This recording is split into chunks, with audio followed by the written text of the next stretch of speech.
الاثنين اماراتيين، الاثنين اكيد اماراتيين يعني هم الاثنين يهمهم تسجيل هدف للامارات، يهمهم وضع الكره في المرمى، الاثنين قلبهم على الامارات، وبالتالي جماهير العربيه ايضا قلبهم على المنتخب الاماراتي. وكره الحظ الجول، الله!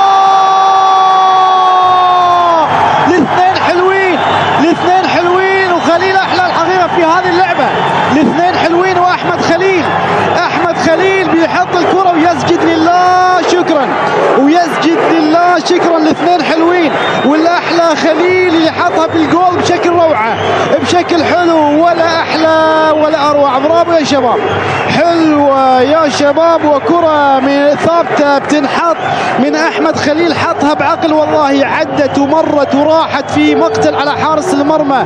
لا دجمانوف ولا سنجار اللاعب الثاني بيقدر يعمل له شيء، انحطت بعقل. هي ساعه التألق.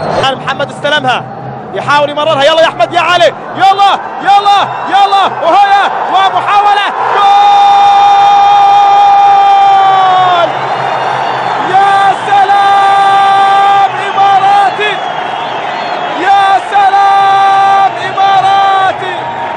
احمد خليل يسجل الهدف الثاني، الهدف الثاني للأبناء الاماراتي بالفعل، ويعيد الابتسامة لمحبي وعاشق المنتخب الإماراتي، منتخبنا الوطني.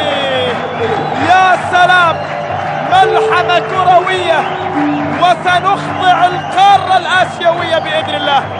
هي البطولة، ما نفرط فيها، ما نفرط فيها، ما نفرط فيها. شوف اللعبة الماضية، وشاهد التقدم، وشاهد التسجيل، وأحمد